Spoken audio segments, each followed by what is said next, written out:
Samuel Clearwater never believed in miracles until his security cameras captured something that would make a grown man weep.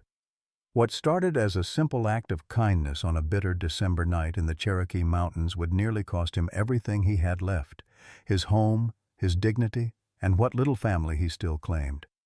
The footage was impossible to explain. A mother raccoon, half-starved and desperate, had somehow manipulated the lock on his medicine cabinet, not for food, not for shelter, but to bring him his heart medication after he'd collapsed alone on his kitchen floor, forgotten by a world that had already written him off as just another broken-down widower. But sometimes, losing everything is exactly what you need to find what truly matters. Sometimes the smallest creatures carry the biggest blessings. And sometimes the family that saves you isn't the one you were born into. It's the one that chooses you when you need it most. Leave a like and share your thoughts in the comments along with the city you're watching from now. Let's continue with the story. Samuel. Sam Clearwater sat in his dead wife's rocking chair, staring at the 2 coffee cups he still set out every morning, a habit 43 years in the making that he couldn't seem to break. At 67, the retired Cherokee coal miner had hands like weathered leather and a heart that felt just as cracked. The log cabin he'd built with those same hands in 1985 now felt more like a tomb than a home, every creaking board echoing with Martha's absence. 2 years had passed since cancer took her, and Sam had been dying a little more each day ever since. His daughter Sarah lived down in Charlotte now, remarried to some banker who looked at Sam like he was something to be managed rather than loved. Their phone calls had dwindled to holiday obligations and awkward silences. His grandson Tyler, 19 and full of college plans, hadn't visited since last Christmas, and even then he'd spent most of his time on that damn phone. The 5-acre property in Cherokee County stretched out beyond his frost-covered windows, Martha's vegetable garden now a tangle of dead vines and broken dreams. She used to say this place was their little piece of heaven, tucked away in the Appalachian Mountains where a man could think and a woman could grow anything she set her mind to.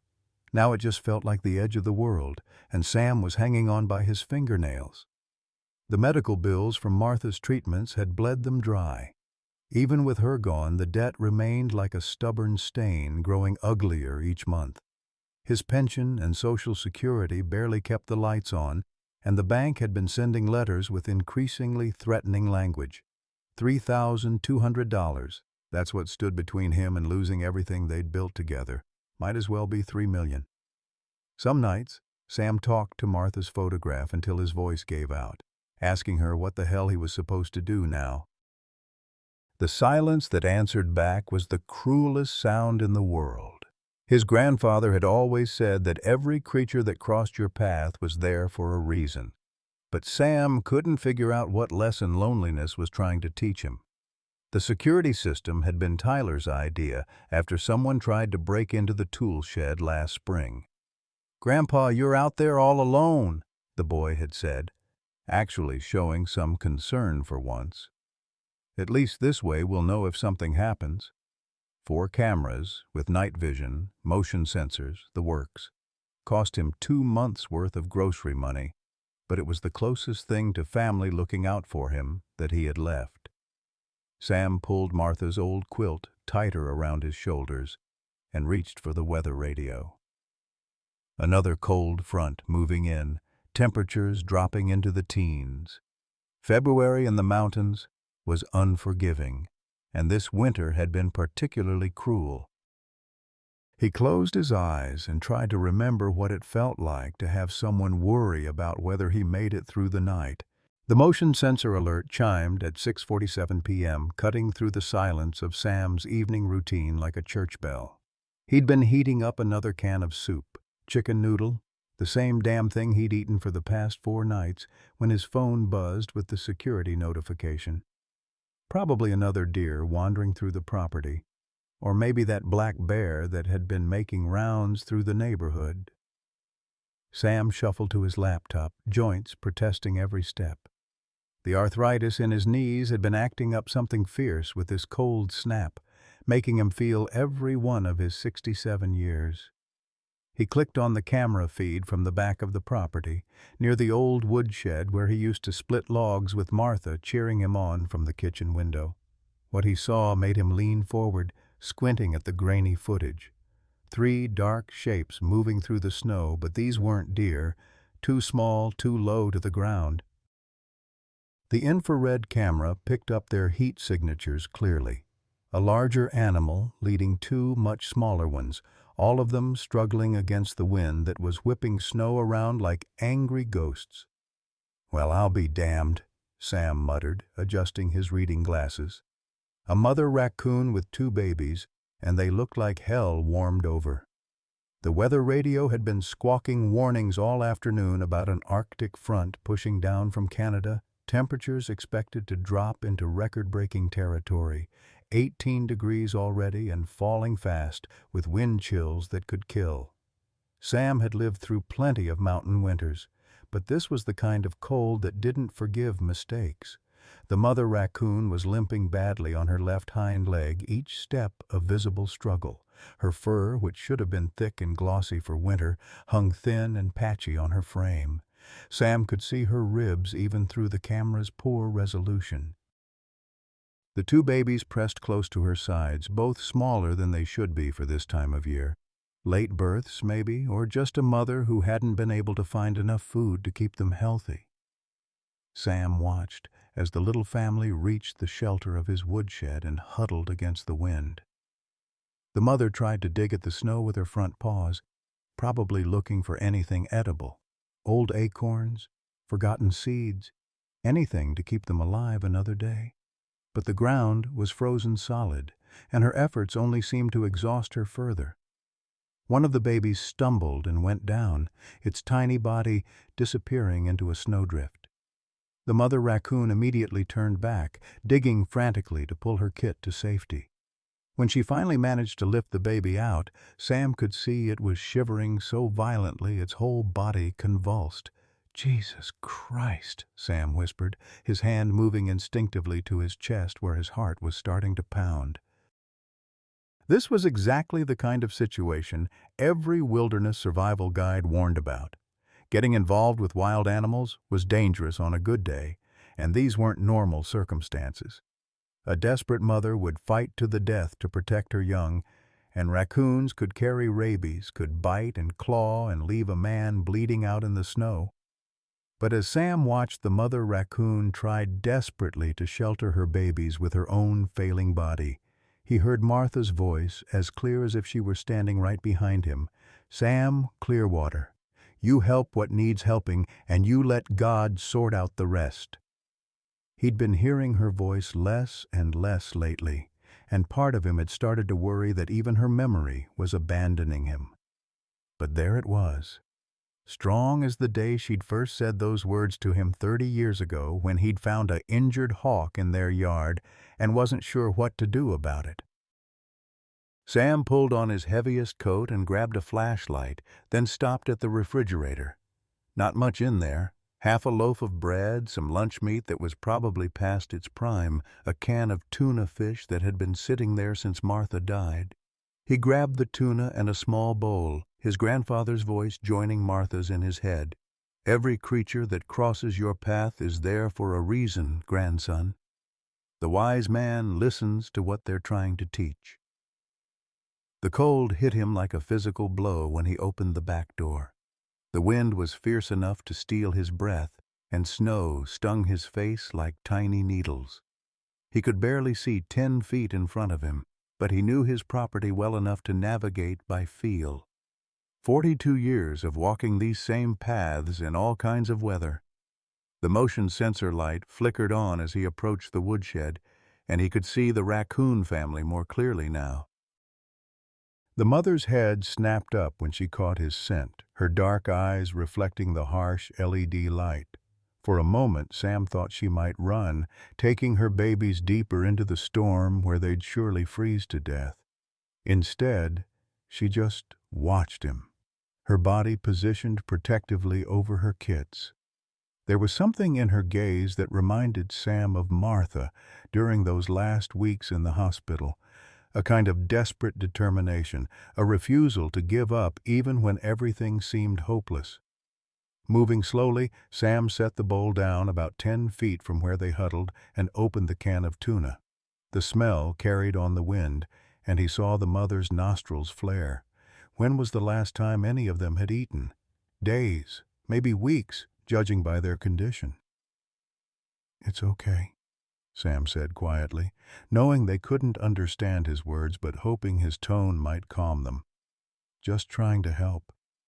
He backed away, giving them space, and retreated to his kitchen window to watch. The mother raccoon waited several long minutes before approaching the bowl, her movements cautious but determined. When she finally reached the food, she didn't eat. Instead, she called to her babies with soft, chirping sounds, encouraging them to come forward. Sam watched as she pushed the food toward them with her nose, making sure they ate first while she kept watch for danger.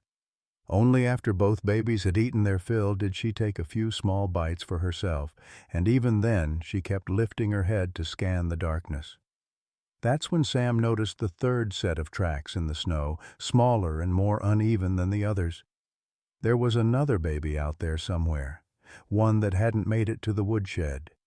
His heart sank as he followed the trail with his flashlight beam, knowing what he was likely to find. Behind the woodshed, almost hidden in the shadows, he discovered what the mother had been protecting all along. A third baby raccoon, noticeably smaller than its siblings, with hind legs that were clearly deformed. It was barely breathing, its tiny chest rising and falling in rapid, shallow gasps.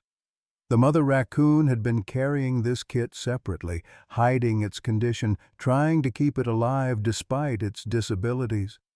No wonder she'd been exhausted. She'd been doing the work of caring for 3 babies while carrying the burden of one who couldn't keep up. Sam knelt in the snow, the cold seeping through his jeans as he stared at the tiny creature that was fighting so hard just to live. The decision he made in that moment would change everything, though he had no way of knowing it at the time. Sam spent the next 3 hours moving between his kitchen window and the back door, monitoring the raccoon family as the temperature continued its relentless drop.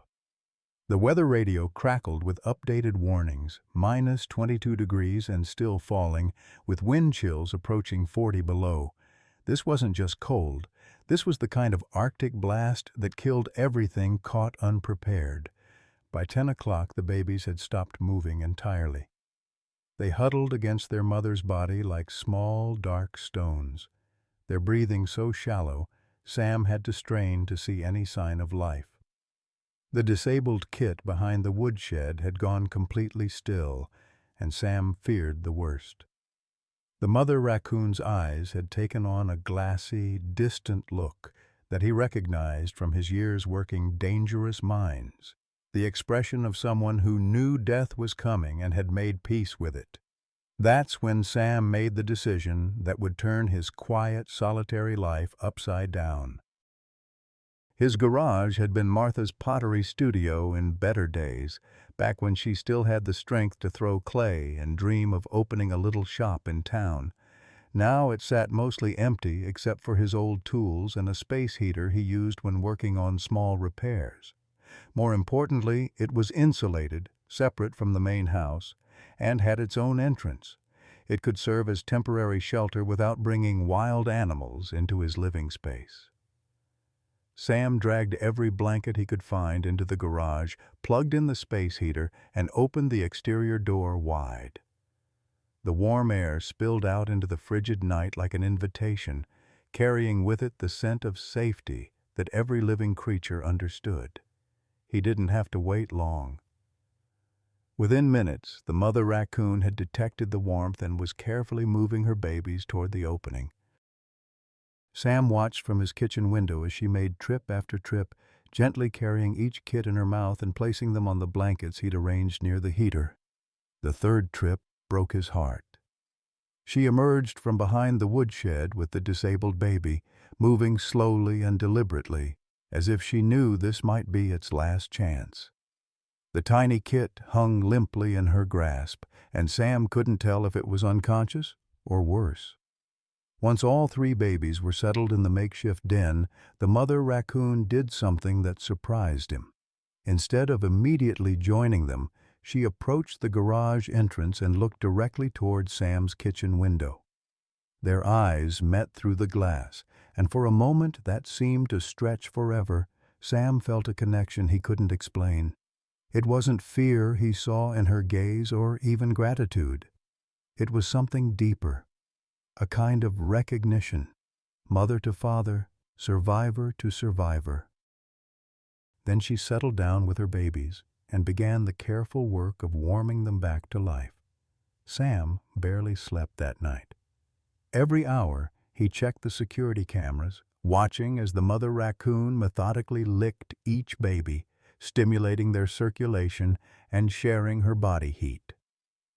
By dawn, two of the kits were moving around on unsteady legs, exploring their temporary sanctuary with the curiosity typical of young raccoons. But the disabled baby remained motionless. At 6 a.m., Sam called Dr. Rebecca Hawk, the only veterinarian in Cherokee County who would make house calls. Rebecca was Cherokee like Sam, granddaughter of a medicine woman and daughter of a tribal councilman. More importantly, she understood that sometimes the law and what was right weren't the same thing. "Sam Clearwater, you old fool," Rebecca said when she arrived 2 hours later, her veterinary bag in one hand and a steaming cup of coffee in the other. "You know harboring wild animals is illegal in North Carolina?" "Since when do you care about every little law, Becca?" Sam replied, leading her toward the garage. "Besides, your grandmother would tan both our hides if we let babies freeze to death on our watch." Rebecca's expression changed the moment she saw the raccoon family. The mother watched warily as the vet approached, but she didn't flee. Instead, she seemed to understand that this human was there to help. Rebecca moved slowly, speaking in soft Cherokee phrases that Sam's grandfather had taught him as a boy, words meant to calm frightened animals and show peaceful intent. Her examination was thorough but gentle. The mother raccoon was severely malnourished and had an infected wound on her hind leg, probably from an encounter with a dog or coyote. The two healthier babies showed signs of malnutrition but were otherwise strong. The disabled kit, however, was in critical condition. "This little one was born with spina bifida," Rebecca explained, her voice soft with professional compassion. "The hind legs will never work properly and there's likely some nerve damage. In the wild—" She didn't need to finish the sentence. In the wild, disabled animals died quickly, either from predators or simple inability to keep up with their families. "What are his chances?" Sam asked, though he dreaded the answer. "With intensive care, maybe 60%. But Sam, we're talking about round-the-clock feeding, medication, physical therapy if he survives the first week. The cost—" Rebecca pulled out her phone and started calculating. "Surgery to correct what we can, antibiotics for the mother's infection, ongoing care for all of them. You're looking at $3,200 minimum." Sam felt the blood drain from his face. $3,200. The exact amount he owed on his final house payment.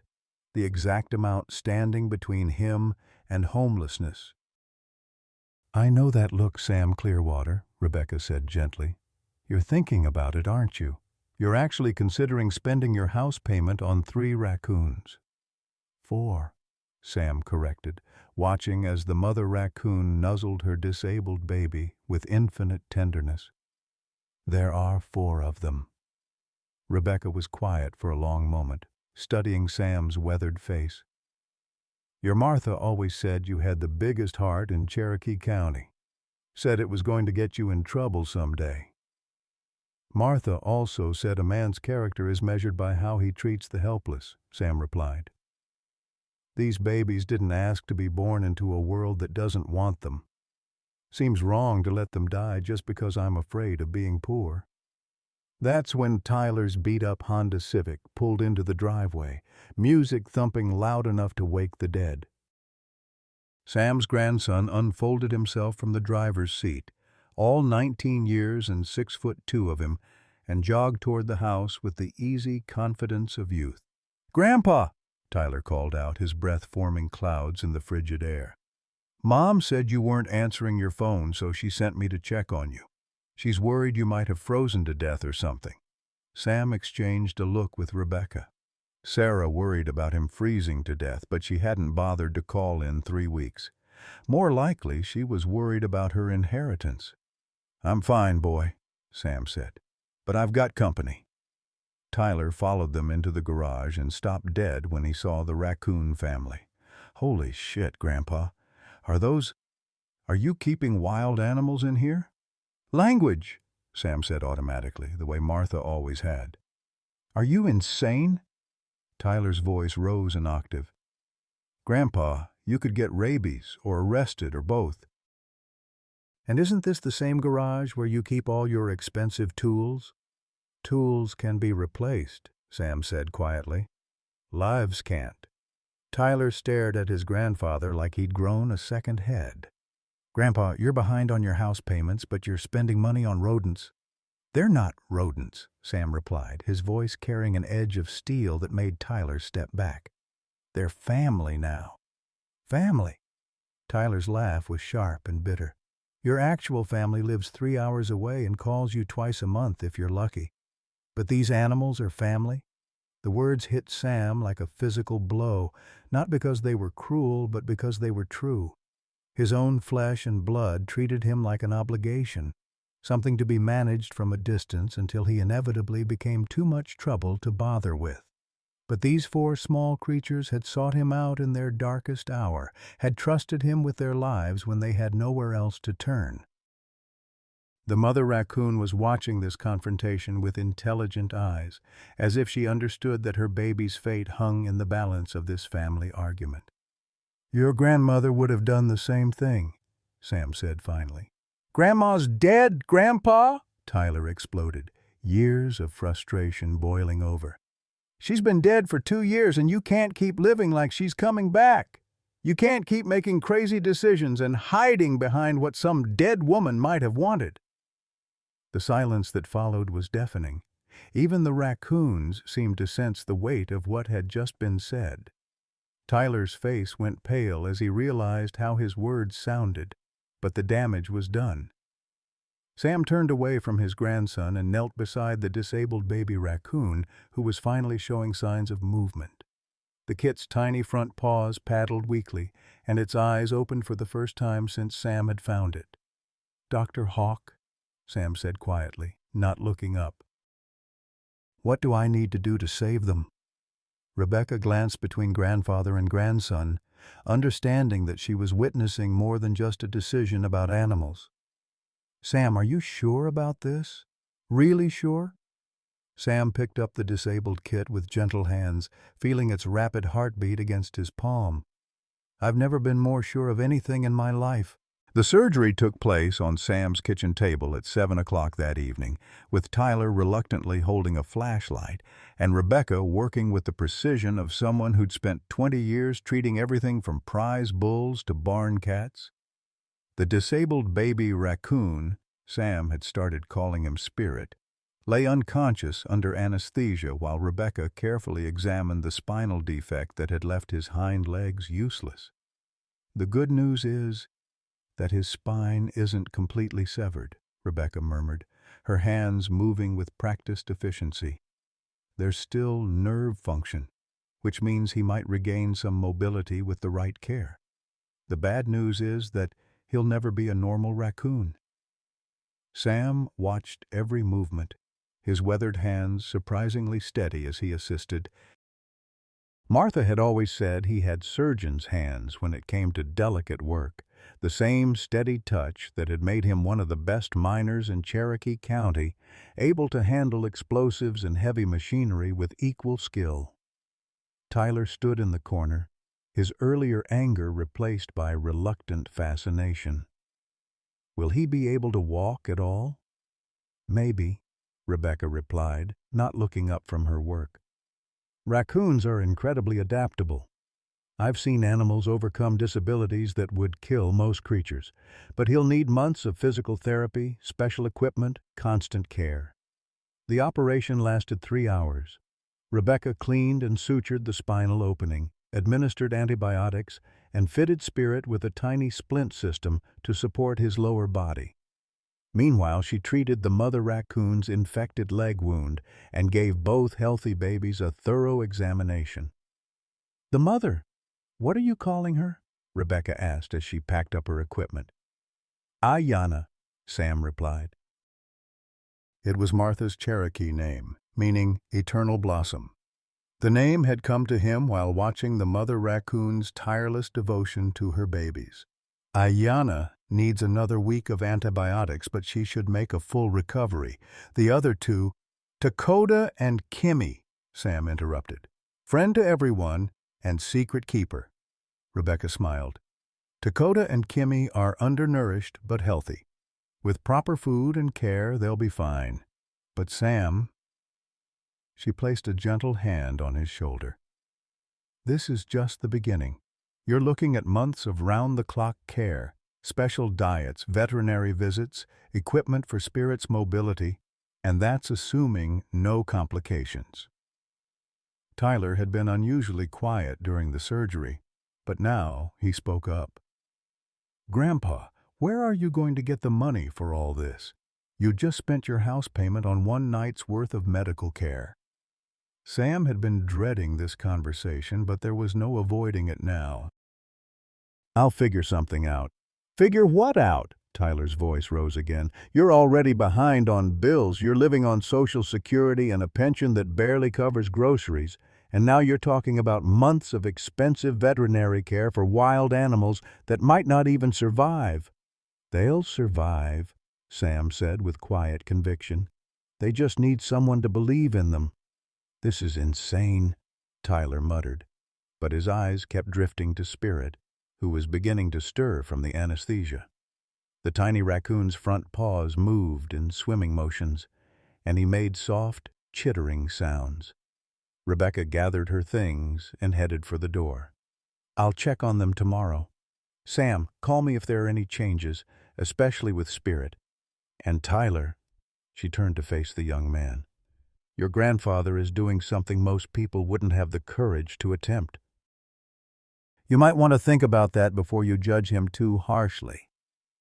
After Rebecca left, Sam and Tyler sat in awkward silence while the raccoon family settled into their recovery. Ayana had positioned herself so she could watch all three babies, and her intelligent eyes tracked every movement in the garage. Despite her own injuries, she remained alert and protective. "Grandpa," Tyler said finally, "I called Mom while Dr. Hawk was operating. She's driving up tomorrow." Sam's heart sank. Sarah's visits were rare and usually meant trouble. "What did you tell her?" "The truth. That you've taken in a family of raccoons and spent $3,000 on veterinary bills." Tyler ran his hands through his hair. "She's not happy." "I don't imagine she would be. She thinks you're having some kind of breakdown. She mentioned words like intervention and mental health evaluation." Sam was quiet for a long moment, watching Ayana gently nuzzle Spirit back to consciousness. "Maybe I am having a breakdown, Tyler, or maybe I'm having a breakthrough. Maybe there's a difference between losing your mind and finding your purpose." The next week brought a routine Sam hadn't experienced in years. Every 4 hours, he fed Spirit with a special formula Rebecca had prepared. Every 2 hours, he checked on Ayana's wound and administered her medication. Dakota and Kimmy grew stronger daily, their natural curiosity returning as they explored their temporary home. The security cameras, originally installed to protect against intruders, now captured something far more interesting. Sam found himself reviewing the footage each evening, amazed by what he witnessed. Ayana displayed problem-solving skills that seemed almost human. She figured out how to open the latches on food containers, learned to operate the water dispenser Tyler had rigged up, and even seemed to understand the schedule of Sam's visits. But it was the family dynamics that truly captivated him. The mother raccoon never ate until her babies had finished. She groomed each of them methodically, paying special attention to Spirit's paralyzed legs as if she understood the importance of circulation. When Spirit grew frustrated trying to keep up with his siblings, Ayana would position herself as a bridge, allowing him to climb over her to reach food or toys. "It's remarkable," Rebecca said during one of her daily visits. "I've never seen this level of adaptive behavior in wild raccoons. Ayana is essentially providing physical therapy for Spirit without any training." Sam nodded, not trusting his voice. Watching the raccoon family's devotion to each other reminded him of everything he'd lost when Martha died, but also everything he'd forgotten about love's true nature. Love wasn't just about romantic partnership, it was about showing up day after day for those who needed you most. Sarah arrived on a cold Thursday morning, driving her sleek BMW up Sam's gravel driveway like she was approaching a crime scene. She was 42 now, with Martha's eyes but none of her warmth. Success in Charlotte's banking world had given her sharp edges that seemed to cut anyone who got too close. "Dad," she said, barely glancing at him before marching toward the garage. "Tyler told me what you've done, but I had to see it for myself." Sam followed her, dreading what was coming. Sarah stopped in the doorway of the garage, staring at the elaborate setup he'd created for the raccoons. Heat lamps, feeding stations, a play area, and a special mobility device Rebecca had designed to help Spirit move around. "This is—" Sarah struggled for words. "Dad, this is completely insane. You've turned your garage into some kind of animal hospital for rodents." "They're not rodents," Sam said quietly. "They're raccoons, and they're family." Sarah whirled around to face him. "Family?" "Dad, your actual family is standing right here, and when's the last time you spent $3,000 on us?" The accusation stung because it contained enough truth to hurt. Sam had never been able to afford grand gestures for his human family. College tuition had been a struggle. Christmas presents were always modest, and family vacations were usually camping trips to save money. "When's the last time you needed me to?" Sam replied. "You've got your fancy job, your big house, your new husband with his stock options. These babies needed someone to save their lives." "They're wild animals, Dad. They belong in the wild, not in your garage eating up your Social Security check." Tyler, who had been watching the confrontation from the kitchen doorway, finally spoke up. "Mom, you should see the security footage. What they do when Grandpa's not around, it's incredible." Sarah turned her sharp gaze on her son. "Don't you start defending this lunacy. Your grandfather is clearly having some kind of mental health crisis, and instead of helping him get professional help, you're enabling his delusions." "Maybe his delusions are better than your reality," Tyler shot back. "At least he cares about something besides money and status." The argument escalated quickly from there, voices rising and old resentment surfacing like infected wounds. Sarah accused Sam of being irresponsible and self-destructive. Tyler accused his mother of being cold and materialistic. Sam tried to mediate, but found himself caught between his daughter's practical concerns and his grandson's idealistic support. It was Ayana who ended the fight. The mother raccoon, disturbed by the shouting, emerged from the garage and approached the arguing humans with curious caution. She sat up on her hind legs, a behavior raccoons use to assess potential threats, and studied each person with intelligent, dark eyes. "Jesus Christ," Sarah breathed, taking an involuntary step backward. "Dad, that thing could have rabies. It could attack." But Ayana didn't attack. Instead, she did something that left all three humans speechless. She approached Sam and gently placed one small paw on his leg, as if offering comfort. Then she looked directly at Sarah and Tyler, her expression somehow conveying both dignity and mild reproof, like a mother silently scolding her children for fighting in front of company. "That's," Tyler whispered. "That's not normal animal behavior, is it?" Even Sarah seemed shaken by the raccoon's obvious intelligence and emotional awareness. "Animals can't. They don't understand human emotions like that." "Maybe they understand more than we think," Sam said, reaching down to gently stroke Ayanna's head. "Maybe we're the ones who don't understand." The confrontation with Sarah had shaken Sam more than he wanted to admit. That night, after his daughter had returned to her hotel in town, he sat in Martha's chair reviewing the day's security footage. The cameras had captured every moment of the family argument, but they'd also recorded something else. Ayanna's behavior while the humans were fighting. The mother raccoon had gathered her 3 babies close and seemed to be communicating with them. She made soft, chittering sounds and used her paws to direct their attention toward the house. It almost looked like she was explaining the situation, preparing them for possible disruption to their routine. Even more remarkably, Spirit had responded by dragging himself to the garage entrance as close to Sam as his limited mobility would allow. The disabled baby raccoon had positioned himself where he could see into the kitchen as if standing guard or offering support. "They know," Sam whispered to Martha's photograph. "They understand that this is about them and they're trying to help." The next morning brought news that changed everything.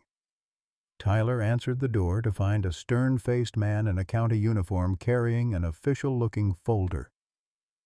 "Samuel Clearwater?" the man asked. "That's my grandfather," Tyler replied. "Can I help you?" "Animal Control Officer Jenkins. I'm here to investigate reports of illegally harbored wildlife on this property." Sam's blood ran cold.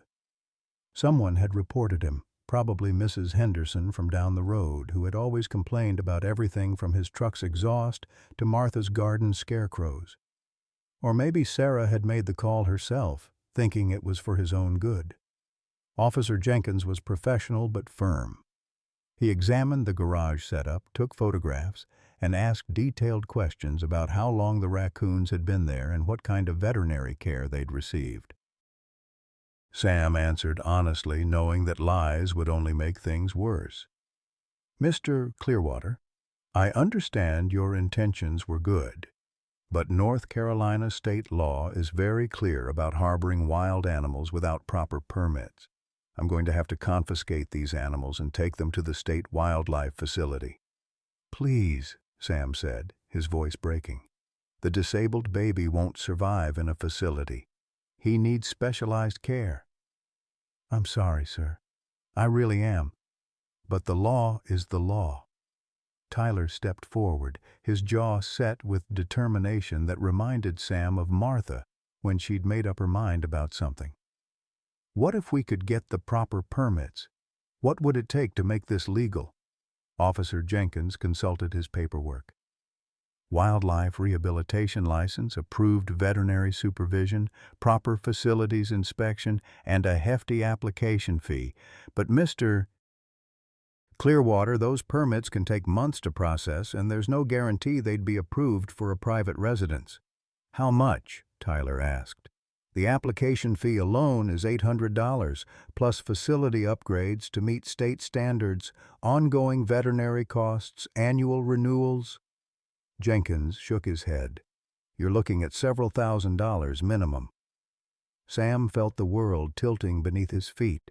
Even if he could somehow scrape together the money, the bureaucratic process would take too long. Spirit needed care now, not months from now when some faceless official decided whether a disabled raccoon deserved to live. "I need to make some phone calls," Jenkins said, not unkindly. "I'll be back tomorrow morning with a transport vehicle. I'm sorry, Mr. Clearwater. I really am." After Jenkins left, Sam sat in the garage with the raccoon family, trying to memorize every detail of their faces. Ayanna seemed to sense the approaching separation. She kept her babies closer than usual and watched Sam with worried eyes. Spirit, blissfully unaware of the bureaucratic forces aligning against him, was having his best day yet. He'd managed to pull himself across the entire garage using only his front legs, and his appetite was stronger than ever. The progress that had taken weeks to achieve would be lost within days if he was moved to a state facility that wasn't equipped for his special needs. "I'm sorry," Sam whispered to the raccoon family. "I'm so damn sorry. I thought I could protect you, but I can't even protect myself." That evening, Tyler made a phone call that would change everything, though Sam wouldn't learn about it until much later. The young man had been thinking about his grandfather's situation all day, remembering conversations with Martha before she died, recalling family stories he'd half forgotten in his rush to grow up and move away. The call was to Rebecca Hawk, but it wasn't about veterinary care. It was about Cherokee Nation law, tribal sovereignty, and whether a man's heritage could provide protection that state law wouldn't. "Tyler," Rebecca said after he'd explained the situation, That's actually brilliant, and it might just work." Officer Jenkins returned the next morning with a transport van and a partner, both men looking like they'd rather be anywhere else than taking away an old man's beloved animals. Sam stood on his porch watching them prepare the cages, his heart breaking with each methodical movement. The raccoon family sensed the danger. Ayanna had positioned herself protectively over her babies, and even Spirit seemed to understand that something terrible was about to happen. "Mr. Clearwater," Jenkins called out, "we need to get started. The facility is expecting us by noon." Sam nodded, unable to trust his voice.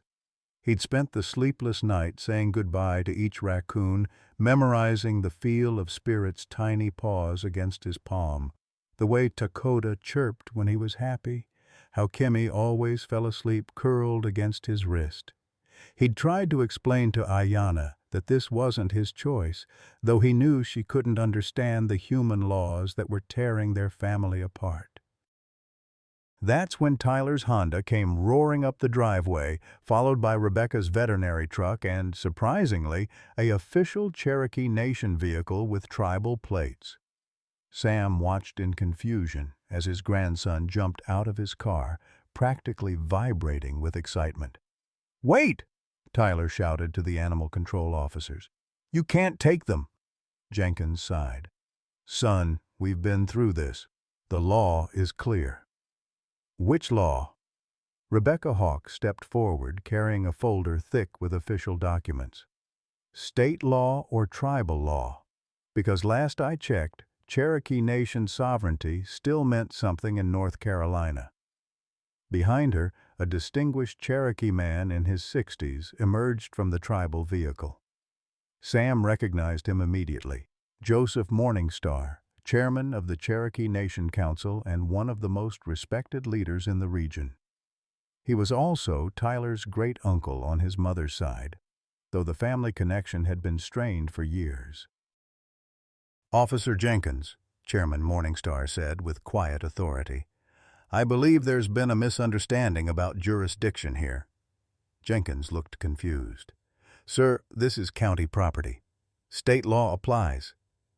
"Actually," Rebecca interjected, consulting her documents, "Samuel Clearwater is a registered member of the Cherokee Nation, and this property was originally part of tribal land grants. According to the Indian Self-Determination Act and subsequent tribal sovereignty rulings, Cherokee Nation law takes precedence in matters involving cultural and spiritual practices." "Cultural practices?" Jenkins repeated skeptically. "We're talking about illegally harbored raccoons." Chairman Morningstar stepped forward, his weathered face grave with the weight of tradition. "Officer, in Cherokee culture, when wild animals seek shelter with one of our people during times of crisis, it's considered a sacred trust. The animals choose their guardian, not the other way around.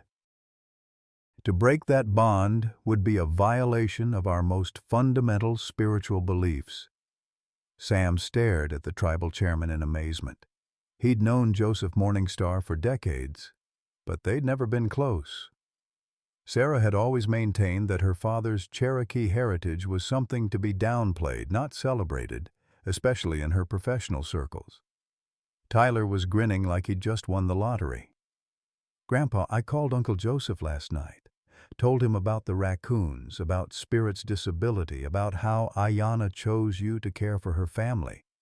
He says it's exactly the kind of thing our ancestors would have seen as spiritually significant." "The boy's right," Chairman Morningstar said, addressing Sam directly. "Your grandfather, William Clearwater, was a respected medicine man. He taught that every creature has a purpose, and when they come to us in need, we're obligated to help. It's not just tradition, it's tribal law." Jenkins was clearly out of his depth. "I'm going to need to make some calls to my supervisor. This is unusual." "You do that," Rebecca said cheerfully. "While you're at it, check on the federal recognition of Cherokee Nation sovereignty. I think you'll find it's been pretty well established since 1831, despite some unfortunate interruptions." While Jenkins retreated to his vehicle to make frantic phone calls, Sam found himself surrounded by his unexpected support network. Tyler was practically bouncing with excitement. Rebecca was organizing her legal documents like a general preparing for battle, and Chairman Morningstar was studying the garage setup with obvious approval. "Samuel," the chairman said, "show me these animals that chose you." Sam led him into the garage, where the Raccoon family waited in anxious confusion. Ayanna watched the new humans with wary intelligence, but she didn't retreat. Instead, she seemed to assess each person's intentions with the same careful attention she gave to potential food sources. When Chairman Morningstar knelt down and began speaking in Cherokee, words Sam remembered from his own grandfather but hadn't heard in decades, Ayanna tilted her head with obvious interest. The sounds were different from human English, carrying rhythms and tones that seemed to resonate with something primal in the Raccoon's understanding. "She recognizes the old language," Morningstar said softly. "Animals remember things we've forgotten. They know the difference between words that come from respect and words that come from dominance." Spirit chose that moment to demonstrate his latest achievement, dragging himself across the garage floor with determined front leg movements. He'd gotten remarkably good at navigating his disability, and his personality was beginning to shine through the medical crisis. He was curious about everything, fearless in his explorations, and had developed an almost dog-like attachment to Sam. "This one has the spirit of a warrior," Chairman Morningstar observed. "In the old times, we would have said he was marked by the Creator for a special purpose." Tyler knelt beside Spirit, gently stroking the little raccoon's head. "Dr. Hawk thinks he might regain some use of his back legs with continued therapy. He's already stronger than anyone expected." "Strength isn't just about walking," the chairman replied. "Some of our greatest leaders were chosen not for their physical abilities, but for their refusal to give up in the face of impossible odds." Officer Jenkins returned from his vehicle looking thoroughly frustrated. "My supervisor says this is above his pay grade. He's contacting the State Attorney General's office for guidance on tribal sovereignty issues. Could take days to sort out." Rebecca smiled. "That's fine. We're not going anywhere. But I can't just leave the animals here indefinitely without proper oversight." "What if I provided veterinary supervision?" Rebecca suggested. "Daily wellness checks, medical documentation, proper care protocols. Would that satisfy your concerns about animal welfare?" Jenkins looked relieved to have found a compromise that didn't require him to understand centuries of federal Indian law. "That might work, as long as there's professional oversight and documentation that the animals are being properly cared for." "Excellent," Chairman Morningstar said. "And I'll file the necessary paperwork with Cherokee Nation to formally recognize Samuel Clearwater as a traditional animal guardian under tribal law. That should provide additional legal protection." As the immediate crisis passed, Sam found himself dealing with a different kind of overwhelming emotion. For months, he'd felt completely alone, abandoned by his family and forgotten by his community.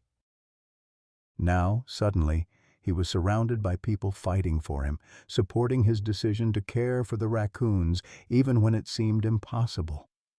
"Tyler," Sam said quietly, pulling his grandson aside, "why did you do this? Yesterday you were calling me crazy." Tyler looked embarrassed. "I was scared, Grandpa. Scared you were going to lose everything, scared Mom was right about you having some kind of breakdown.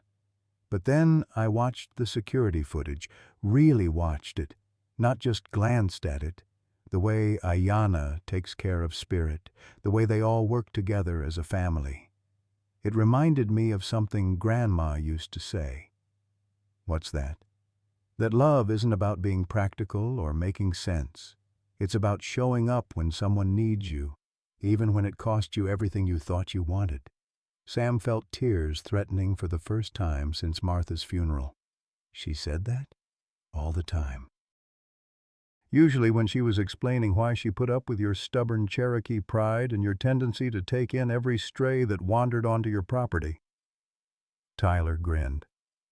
"She told me you once spent your entire Christmas bonus on veterinary bills for a three-legged dog you found on the side of the road." "Buddy," Sam remembered. "He lived another 8 years after that surgery. That's when I realized this isn't some crazy old man thing. This is who you've always been. I just forgot because I've been so focused on leaving this place and making something of myself that I forgot what you and Grandma already made." The family reconciliation was interrupted by the arrival of yet another vehicle, this one carrying a crew from the local television station. Word had apparently spread about the standoff between state and tribal authorities over a disabled raccoon and his adoptive Cherokee grandfather. "Oh, hell," Jenkins muttered. "This is all I need." The reporter, a young woman named Jennifer Martinez, approached with professional enthusiasm and a camera operator in tow. "Mr. Clearwater, I'm with WNCN News. We understand you're involved in a unique wildlife situation that's raised questions about tribal sovereignty and animal welfare. Would you be willing to share your story?" Sam looked around at his unexpected support team. Tyler grinning with excitement, Rebecca organizing legal documents, Chairman Morningstar speaking quietly with Officer Jenkins about federal Indian law precedents. Just days ago he'd been a forgotten old man waiting to die alone. Now he was apparently at the center of a news story that was attracting attention from across the region. "I don't know that there's much of a story," Sam said carefully. "Just a family that needed help and an old man who couldn't turn them away." Jennifer's eyes lit up. "A family? Come on," Tyler said, taking charge with the confidence of his generation's comfort with media attention. "Let me show you what Grandpa's been doing." The next hour became a carefully orchestrated introduction to the Raccoon family, with Rebecca providing professional commentary about their medical care and recovery, Chairman Morningstar explaining the cultural significance of animal guardianship in Cherokee tradition, and Tyler narrating the security footage that showed the family's remarkable intelligence and emotional bonds. Spirit, blissfully unaware that he was becoming a minor celebrity, performed his mobility routine with enthusiasm, dragging himself around the garage and investigating the camera equipment with fearless curiosity. Ayana watched the proceedings with alert intelligence, seeming to understand that these new humans represented opportunity rather than threat. "This is extraordinary," Jennifer said as she reviewed the footage on her camera's playback screen. "The level of communication between Mr. Clearwater and these animals, the way they've adapted to include him in their family structure, this isn't typical wild animal behavior." "That's because this isn't a typical situation," Rebecca explained. "When wild animals are faced with life or death circumstances, they sometimes form bonds that transcend normal species barriers. What Sam has created here is essentially an interspecies family unit." As the news crew prepared to leave, Jennifer turned to Sam one last time. "Mr. Clearwater, what would you say to people who might think you're going too far for wild animals?" Sam considered the question, looking at the garage where 4 raccoons had found safety and love when the rest of the world had given up on them. "I'd say that love doesn't calculate costs or worry about going too far. Love just shows up and does what needs doing." "If that's going too far, then I reckon the world could use a lot more people who go too far." The interview would air that evening, but its impact would extend far beyond Cherokee County. Within hours of broadcast, Sam's phone would start ringing with calls from animal lovers, Cherokee Nation members, and people who simply recognized the power of unconditional love when they saw it. But none of them knew yet about the crisis that was still coming, one that would test every bond that had been forged and threaten to destroy the family Sam had fought so hard to protect. The television interview aired on the evening news, and within hours, Sam's quiet mountain sanctuary became the center of a media storm he never could have imagined. His old rotary phone, the same one Martha had insisted they keep because it still works just fine, rang constantly with calls from reporters, animal rights activists, and Cherokee Nation supporters from across the country. But it was the call that came at 11 p.m. that changed everything. "Dad?" Sarah's voice was sharp with anger and barely controlled panic. "What the hell have you done?" Sam had been expecting this call ever since the news crew left. "I saved some lives, Sarah. Same thing your mother would have done. You made yourself a public spectacle. Do you have any idea what this is doing to my reputation? My colleagues saw that interview, Dad. They're asking questions about my family, about whether mental illness runs in our bloodline."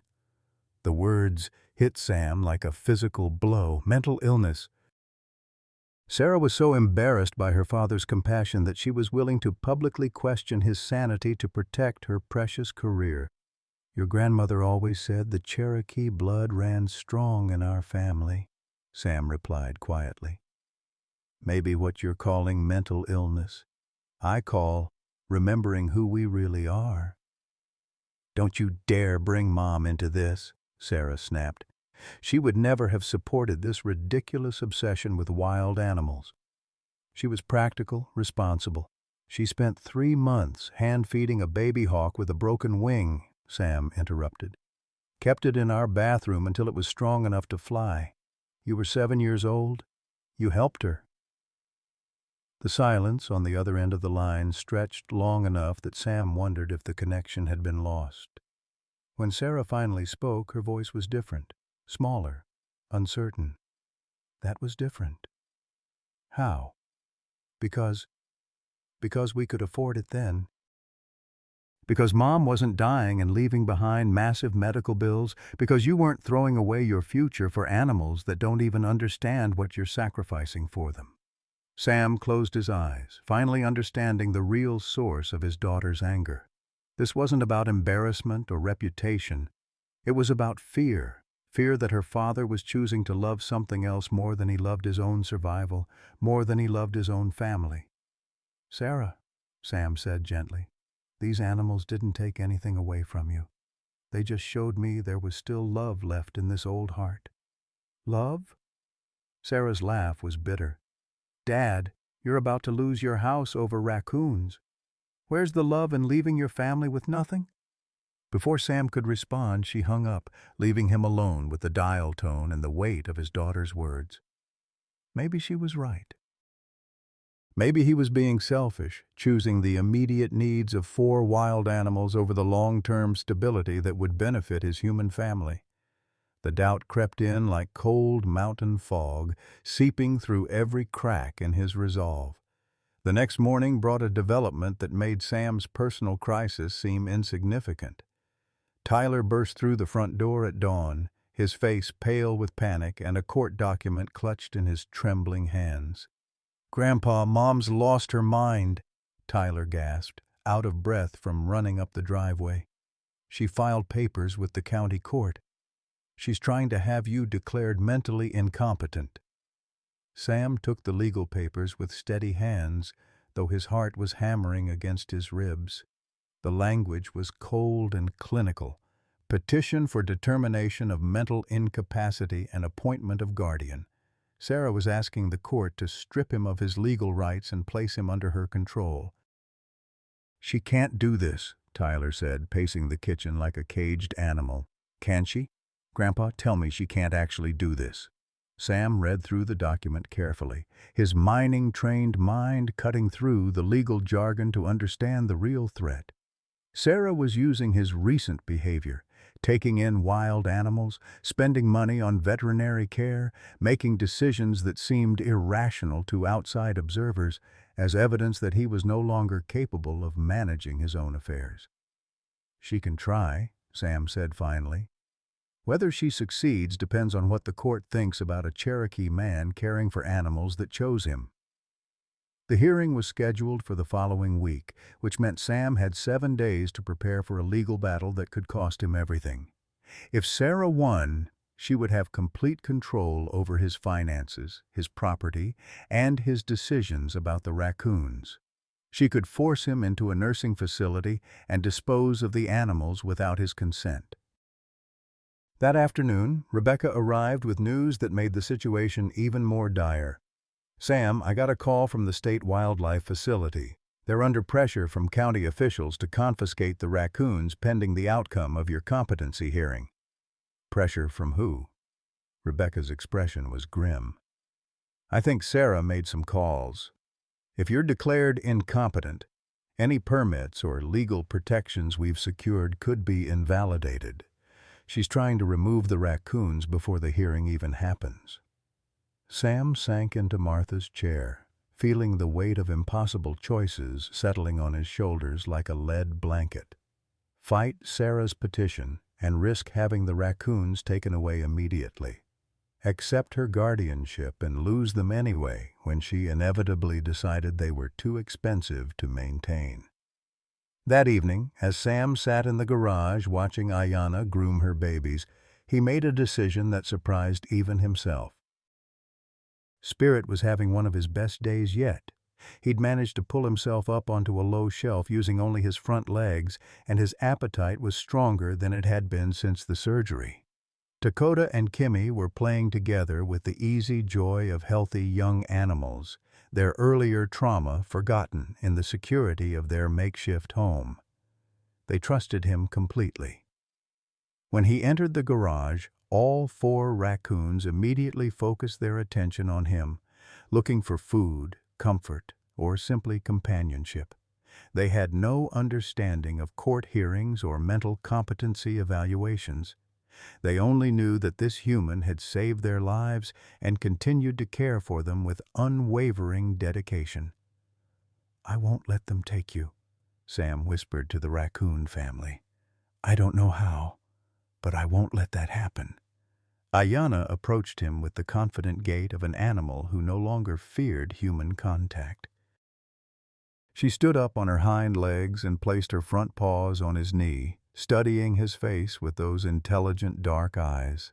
For a moment, Sam could swear she understood the gravity of their situation. That night, Sam barely slept. He lay in bed staring at the ceiling, listening to the old house settle around him, thinking about Martha and the promises he'd made to her during those final weeks in the hospital. He'd promised to take care of himself, to stay connected with family, to find meaning in whatever years he had left. Maybe caring for the raccoons was the way he was keeping all 3 promises at once. At 3 a.m., his phone rang. Sam grabbed it quickly, fearing emergency news about one of the animals. "Grandpa?" Tyler's voice was thick with exhaustion and emotion. "I've been thinking about this all night. About Mom, about the court hearing, about what Grandma would want." "Tyler, it's late." "No, listen. I found something." "In Grandma's papers, the ones Mom doesn't know about. There's a safety deposit box, Grandpa, with money Mom doesn't know exists. Money Grandma left specifically for you with instructions about how to use it. Sam sat up in bed, his pulse quickening. What kind of instructions? She knew, Grandpa. Somehow she knew you'd find something to love again after she was gone, and she wanted to make sure you'd have the resources to protect it. There's enough money to pay off the house, cover legal fees, and fund the raccoon care for years. For the first time since Sarah's betrayal, Sam felt a spark of hope. Martha had found a way to take care of him even from beyond the grave, to ensure that his capacity for love wouldn't be destroyed by financial fear. But the real test was still coming, and it would require more than money to win. The safety deposit box sat in the Cherokee County First National Bank like a time capsule from another life. Tyler had found the key hidden in Martha's jewelry box, wrapped in a piece of paper with Sam's name written in her careful handwriting. As the bank manager turned the dual locks and slid the metal container across the table, Sam's hands trembled with something between hope and dread. Inside, beneath legal documents and Martha's mother's wedding ring, was an envelope thick with folded papers and a cashier's check that made Sam's breath catch in his throat. $58,000, Martha's life insurance policy that Sarah knew nothing about, along with the proceeds from stocks Martha had quietly purchased over the years with her egg money from selling vegetables at the farmer's market. But it was the letter that broke Sam's heart and mended it at the same time. "My dearest Sam," Martha had written in the shaky handwriting of her final weeks, "if you're reading this, it means you found something to love again. I always knew you would. Your heart is too big to stay empty for long. I also knew it would probably be animals because you've always understood their language better than most people's." Tyler read over his grandfather's shoulder, his voice barely a whisper. How did she know? Sam continued reading, tears blurring the carefully crafted words. "Sarah will try to stop you, because she's forgotten that some things matter more than security and respectability. She gets that from her father's side." Even dying, Martha had managed to include a gentle tease that made Sam smile through his grief. "But you remember what my grandmother told me about the old Cherokee ways? When the spirits send you something to protect, you protect it with everything you have." The letter went on to detail Martha's specific instructions for the money: legal fees for any challenges to Sam's decisions, medical care for whatever animals found their way to him, and enough left over to ensure he could keep the house regardless of what his practical daughter thought was best. She even included a number for a lawyer in Asheville, Tyler said, pointing to the bottom of the letter. "Someone who specializes in elder law and Cherokee Nation legal issues." Sam folded the letter carefully, feeling Martha's presence stronger than he had since her funeral. She'd known him well enough to predict not just that he'd find animals to care for, but that his family would fight him on it. Even facing her own death, she'd been thinking ahead, protecting him from battles she wouldn't be alive to help him win. "We need to call this lawyer today," Tyler said. "Mom's hearing is in 5 days. The attorney, Elizabeth Stonecrow, met them at Sam's house the next morning. She was a formidable Cherokee woman in her 50s, with silver-streaked hair and eyes that missed nothing. She listened to Sam's story without interruption, occasionally taking notes, her expression growing more thoughtful as the details unfolded. "Your daughter has a weak case," she said finally. "Spending money on animal care isn't evidence of incompetence. It's evidence of choice. The real problem is that she's painting you as someone who's lost touch with reality." "Haven't I?" Sam asked. "Some days I talk to these raccoons like they're people. I spend more on their food than I do on my own. I've turned my garage into an animal hospital." Elizabeth smiled. "Mr. Clearwater, I once had a client who spent his entire retirement savings building elaborate tree houses for squirrels. Another who left her mansion to 47 cats. The courts upheld both decisions because the individuals were competent to make their own choices, even if others found those choices eccentric." She walked with Sam to the garage, where the raccoon family was enjoying their afternoon routine. Spirit had grown remarkably stronger, able to navigate most of the space using his front legs and a custom-wheeled support Rebecca had designed. Ayanna watched the newcomer with cautious intelligence, while Dakota and Kimmy continued their play, secure in their environment. "Tell me about your daily routine with them," Elizabeth said. Sam described the feeding schedules, medication routines, physical therapy sessions for Spirit, and the behavioral observations he'd been documenting at Rebecca's suggestion. As he talked, Elizabeth watched the interaction between man and animals, noting the obvious bond and the animals' clear trust in their caregiver. "This isn't the behavior of someone who's lost his mental faculties," she said. "This is the behavior of someone who's found his purpose. The question is whether we can make a judge see the difference." That afternoon brought an unexpected visitor. Sarah arrived with her own attorney, a sharp-dressed man from Charlotte, who looked like he'd rather be anywhere than a mountain cabin that smelled faintly of raccoon musk. She'd come to make one final attempt at reasoning with her father before the court hearing. "Dad, I've talked to Dr. Morrison," Sarah began, referring to the psychiatrist who would be evaluating Sam for the court.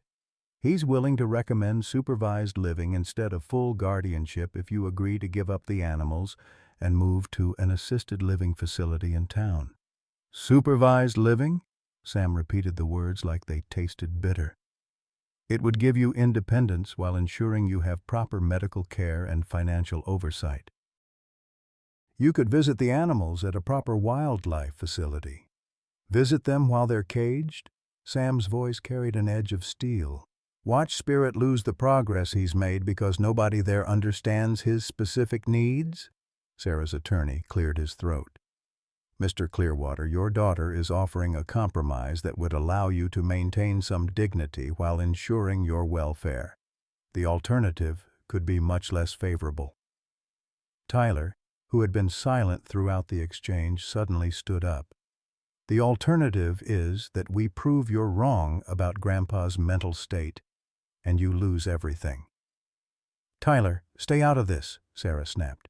"You're 19 years old. You don't understand the complexities of—" "I understand that you're trying to steal Grandpa's life because you're embarrassed by his choices," Tyler shot back. "I understand that you haven't visited him more than twice since Grandma died, but now suddenly you're concerned about his welfare." Sarah's composure cracked. "I'm trying to protect him from himself. Dad, you're going to lose everything for animals that don't even understand what you're sacrificing for them." "They understand more than you think," Sam said quietly. He was watching Ayanna, who had positioned herself between the arguing humans and her babies, her body language alert and protective. And maybe understanding isn't the point. Maybe the point is that they needed help, and I was able to give it. Sarah's attorney tried a different approach. "Mr. Clearwater, from a purely financial perspective, maintaining these animals is unsustainable. The ongoing veterinary costs, facility improvements, legal fees, you're looking at expenses that will consume your resources within a year or two." Elizabeth Stonecrow spoke for the first time since Sarah's arrival. "Actually, Mr. Clearwater's financial situation has recently improved significantly. He's received a substantial inheritance that more than covers all projected expenses." Sarah's face went white. "What inheritance? From who?" "From his wife," Elizabeth replied calmly. "Assets that were legally separated from the marital estate and designated specifically for Mr. Clearwater's autonomous use." Sam watched his daughter process this information, seeing the moment when she realized that her primary argument, that her father couldn't afford his choices, had just evaporated. Without financial incapacity to demonstrate, her case became much harder to prove. "There are other considerations," Sarah said desperately. "Safety issues, legal liability, the impact on property values, all of which are Mr. Clearwater's to evaluate and accept," Elizabeth interrupted. "Competent adults are allowed to make choices that others find risky or unwise. The meeting ended with Sarah and her attorney leaving in frustrated defeat, but Sam knew the real battle would be fought in the courtroom. That evening, he sat with the Raccoon family, trying to prepare them for what might be their last night together if the hearing went badly. Spirit, as if sensing the gravity of the situation, made his way over to Sam and climbed onto his lap using his strong front legs. The disabled raccoon settled against Sam's chest, his tiny heartbeat steady and trusting against the old man's ribs. "Whatever happens tomorrow," Sam whispered to the 4 raccoons who had given him back his sense of purpose, "I want you to know that saving you saved me too." Ayanna approached and placed one small paw on Sam's free hand, her dark eyes holding something that looked remarkably like understanding. For a moment, the garage was completely silent except for the soft breathing of a family that had chosen each other against all odds. Tomorrow would determine whether that choice would be honored or destroyed by a legal system that measured love in dollars and defined sanity by conformity to social expectations. The Cherokee County Courthouse had never seen anything quite like the crowd that gathered on the morning of Sam's competency hearing. Tyler had spent the previous week using social media to rally support, and the response had been overwhelming. Cherokee Nation members had driven from across North Carolina, animal lovers had made the trip from neighboring states, and local residents who had been touched by Sam's story filled the courthouse steps. Inside the courtroom, Sam sat at the defendant's table with Elizabeth Stonecrow, trying to ignore the weight of everyone's expectations. Across the aisle, Sarah avoided his gaze, her Charlotte attorney shuffling through papers with professional efficiency. The irony wasn't lost on Sam. His daughter was trying to prove he was incompetent by demonstrating how many people believed in his sanity. Judge Patricia Whitehorse, a Cherokee woman in her early 60s, called the court to order with the no-nonsense demeanor of someone who had been settling disputes in these mountains for 20 years. Sam knew her reputation, fair but tough, with little patience for legal maneuvering that wasted the court's time. "This is a petition for determination of mental incapacity," Judge Whitehorse began, "filed by Sarah Clearwater Banks, regarding her father, Samuel Clearwater. The petitioner bears the burden of proving by clear and convincing evidence that Mr. Clearwater lacks the capacity to make informed decisions about his personal care and property." Sarah's attorney stood to present his opening argument, painting a picture of an elderly man whose judgment had been compromised by grief and isolation. He described Sam's financial choices as reckless, his attachment to wild animals as delusional, and his refusal to accept family intervention as evidence of impaired reasoning. "Your Honor," the lawyer said with practiced sincerity, "Mr. Clearwater has spent thousands of dollars on veterinary care for wild raccoons while his own house payments fell behind. He talks to these animals as if they were human family members. He has isolated himself from appropriate social connections and made decisions that any reasonable person would recognize as self-destructive." When Elizabeth Stonecrow rose to respond, the courtroom fell silent. "Your Honor, the petitioner would have this court believe that compassion is a mental illness, that choosing to help vulnerable creatures is evidence of incompetence. What we will prove today is that Samuel Clearwater's actions demonstrate not diminished capacity, but enlarged understanding of what truly matters in life." The first witness called was Dr. Morrison, the psychiatrist who had evaluated Sam at Sarah's request. His testimony was clinical and measured, describing Sam's grief over his wife's death, his social isolation, and his intense emotional attachment to the raccoons. "In my professional opinion," Dr. Morrison concluded, "Mr. Clearwater shows signs of complicated grief that has affected his judgment. His fixation on these animals appears to be a form of displaced affection, possibly indicating an inability to process his loss in healthy ways." Elizabeth's cross-examination was surgical in its precision. "Dr. Morrison, how many hours did you spend with Mr. Clearwater?" 2 hours of formal evaluation. And in those 2 hours, did you visit his home? No. Did you observe his interaction with the animals in question? No, that wasn't part of the evaluation. Did you speak with his veterinarian about the animal's medical needs or Mr. Clearwater's competence in providing care? That wasn't within the scope of... So your opinion about his fixation on these animals is based entirely on second-hand descriptions and a 2-hour conversation in your office? Dr. Morrison shifted uncomfortably.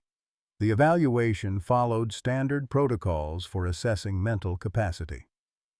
Protocols that don't include observing the alleged incompetent behavior in its actual context, Elizabeth noted. No further questions. Rebecca Hawk took the stand next, and her testimony painted a dramatically different picture. She described Sam's meticulous care routines, his attention to medical details, and his ability to learn complex veterinary procedures.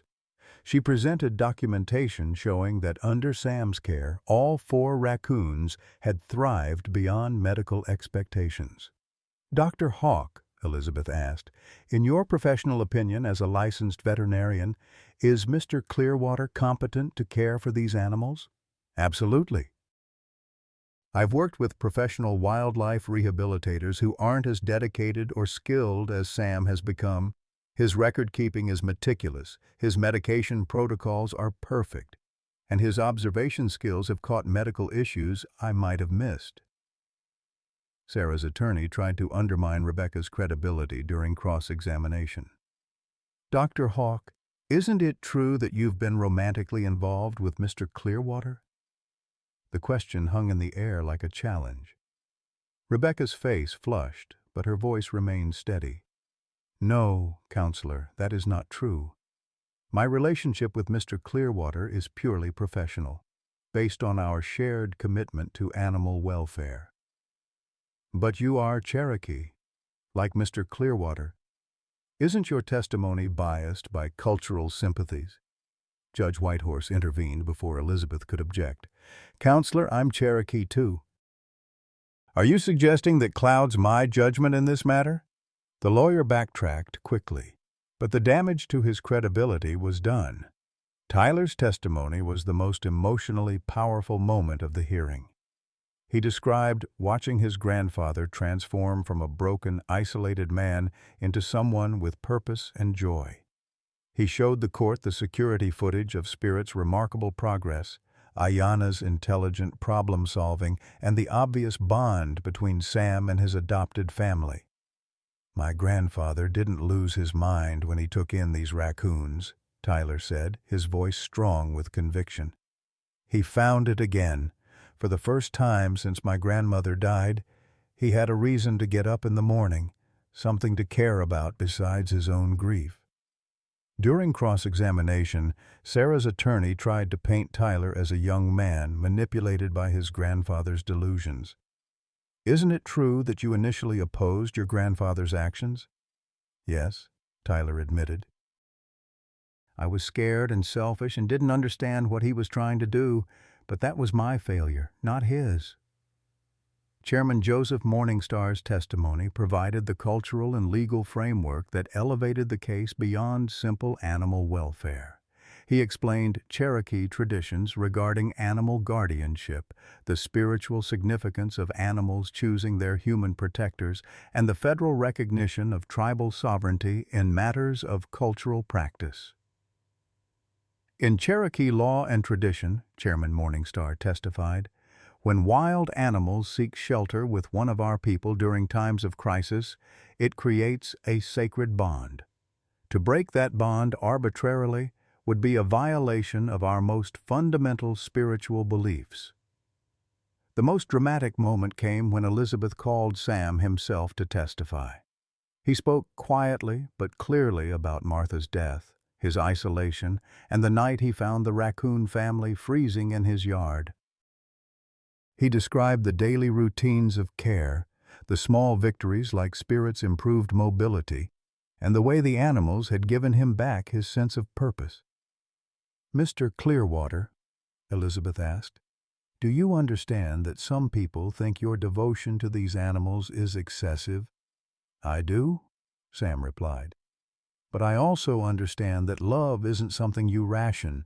You don't decide how much is too much when someone needs everything you have to give. Sarah's attorney's cross-examination was aggressive, trying to get Sam to admit that his judgment had been impaired by grief. But Sam remained calm and articulate, answering each question with the quiet dignity of a man who knew exactly what he was doing and why. Mr. Clearwater, don't you think it's irresponsible to spend so much money on wild animals when you have human family members who could benefit from that financial support? Sam looked directly at Sarah for the first time since the hearing began. I think it's irresponsible to measure love by its cost.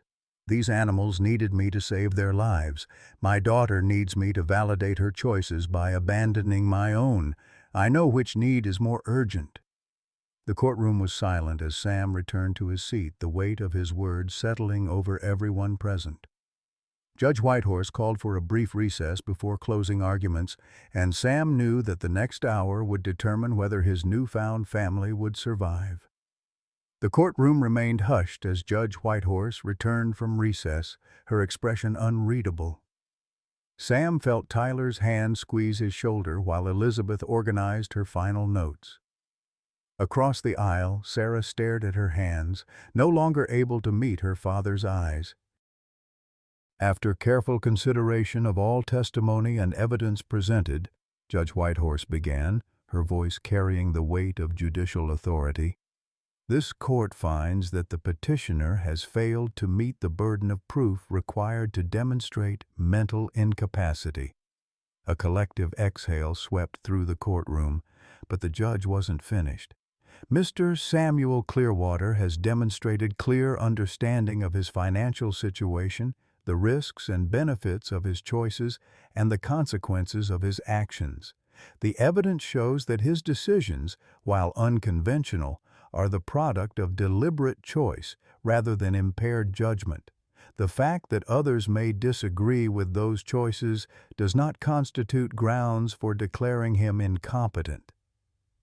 Sam felt his knees go weak with relief, but Judge Whitehorse continued. However, this court is also concerned about the ongoing family conflict that brought us here today. Therefore, I'm ordering a 6-month review period during which Mr. Clearwater will submit quarterly reports on his financial status and the welfare of the animals in his care. Dr. Hawk will provide veterinary documentation, and Cherokee Nation will provide cultural oversight through Chairman Morningstar. She turned to address Sarah directly. Ms. Clearwater Banks, I strongly encourage you to consider family counseling to address the underlying issues that led to this petition. A competent adult's right to make his own choices must be respected, even by well-meaning family members. As the gavel fell, Sam was immediately surrounded by supporters. Tyler wrapped him in a fierce hug, while Chairman Morningstar offered a traditional Cherokee blessing. Rebecca squeezed his hand with tears in her eyes. Even some of the courthouse staff approached to congratulate him on his victory. But Sam's eyes were on Sarah, who sat alone at the petitioner's table while her attorney packed his briefcase with obvious irritation. She looked smaller somehow, diminished by the public rejection of her position. For a moment, Sam saw not the successful banker who had tried to control his life, but the 7-year-old girl who had helped Martha nurse an injured hawk back to health. Sam approached her table slowly, aware that the entire courtroom was watching. "Sarah," he said gently. She looked up with eyes red from unshed tears. "You won, Dad. Congratulations." "We all lost something today," Sam replied. "The question is whether we're going to keep losing it." Sarah stood, her composure barely maintained. "I don't know how to do this, Dad. I don't know how to watch you make choices that scare me and pretend I'm okay with it." "You don't have to pretend," Sam said. "You just have to trust that I know what I'm doing, even when you don't understand it." For a moment, Sarah's professional mask slipped entirely. When Mom was dying, you took care of everything. You made all the hard decisions, handled all the details. I kept waiting for you to fall apart. And when you finally did, she wiped her eyes with the back of her hand. I guess I thought if I could control your choices, I could keep you safe the way you kept us safe. Tyler appeared at Sam's elbow, his young face soft with understanding. Mom, Grandpa doesn't need us to keep him safe anymore. He needs us to trust him to live. The 3 generations stood in the courthouse hallway, years of misunderstanding hanging between them like morning fog. Sam made the first move, opening his arms in invitation. Sarah hesitated for a long moment before stepping into her father's embrace, and Tyler wrapped his arms around both of them. I want to see them, Sarah whispered into Sam's shoulder. The raccoons. I want to understand what they mean to you. The drive back to the mountain was quiet, each family member lost in their own thoughts. Sam found himself thinking about Martha and how she would have handled this crisis. She'd always been better at reading people's hearts, at understanding the fear that motivated Sarah's controlling behavior and the idealism that drove Tyler's passionate defense. At the house, Sam led Sarah to the garage with the same careful attention he'd given Tyler's first introduction to the Raccoon family. Ayanna immediately approached, her intelligent eyes assessing this new human with cautious interest. Spirit, now remarkably mobile with his custom support device, dragged himself over to investigate Sarah's shoes with fearless curiosity. He's so small, Sarah whispered, kneeling to get a better look at Spirit's determined exploration. How does he manage with his legs like that? Same way anybody manages with a disability, Sam replied. He adapts, he finds new ways to do what he needs to do, and he doesn't let it stop him from living. Dakota and Kimmy emerged from their nesting area, chattering softly as they joined the family gathering. Sarah watched in amazement as the 4 raccoons moved around Sam with obvious trust and affection, seeking contact and attention with the easy familiarity of creatures who knew they were safe. They really do love you, Sarah said, her voice full of wonder. Love might be too human a word, Sam replied, but they trust me, they depend on me, and they've made me part of their family in ways I never expected. Rebecca arrived that evening for her routine checkup, and Sam was touched to see how naturally she included Sarah in the medical examination process. She explained each animal's health status, their dietary needs, and the ongoing therapy protocols with the same professional thoroughness she'd shown the court. Your father has become one of the most skilled wildlife caregivers I've ever worked with, Rebecca told Sarah. These animals aren't just surviving under his care, they're thriving. Spirit's progress has exceeded every medical prediction. As if summoned by his name, Spirit made his way over to the group and began climbing Sarah's leg with determination that made everyone laugh. Sarah lifted him carefully, marveling at his tiny size and obvious personality. He's not afraid of anything, is he? Sarah asked. Fearless, Sam confirmed. Martha would have loved him. She always said the bravest souls come in the smallest packages. That night, the 3 generations shared dinner at Sam's kitchen table for the first time since Martha's funeral. The conversation was tentative at first, carefully avoiding the raw emotions of the day's events. But gradually they began sharing stories. Tyler's struggles in college, Sarah's difficulties balancing work and family, Sam's adjustment to widowhood, and his rediscovered sense of purpose. I have a confession, Sarah said as they were clearing dishes. I watched the news interview online, several times actually, and I saw something in your face that I hadn't seen since Mom died. What's that? Joy, Sarah replied simply. Pure, uncomplicated joy. I'd forgotten what that looked like on you. Sam felt Martha's presence strongly in that moment, as if his wife were smiling down at her family finally finding their way back to each other. The raccoons had given him back his capacity for love, but his human family had given him back his hope for the future. Outside, snow began to fall again, but this time Sam felt no worry about the cold.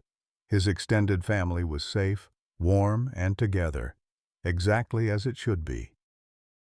Sometimes the greatest gift we can give our adult children isn't security or approval, it's the courage to choose love over fear, purpose over comfort, and authentic living over safe conformity.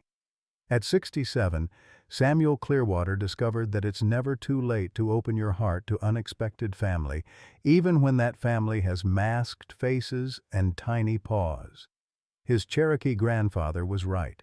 Every creature that crosses our path is there for a reason. Sometimes they come to be saved, and sometimes they come to save us. In Sam's case, 4 orphaned raccoons taught an isolated widower that love doesn't end when someone dies. It just finds new ways to grow. What unexpected sources of joy have you discovered in your later years? Have you ever had to choose between what others thought was practical and what your heart knew was right? Share your story in the comments below. We'd love to hear about the moments when love surprised you most.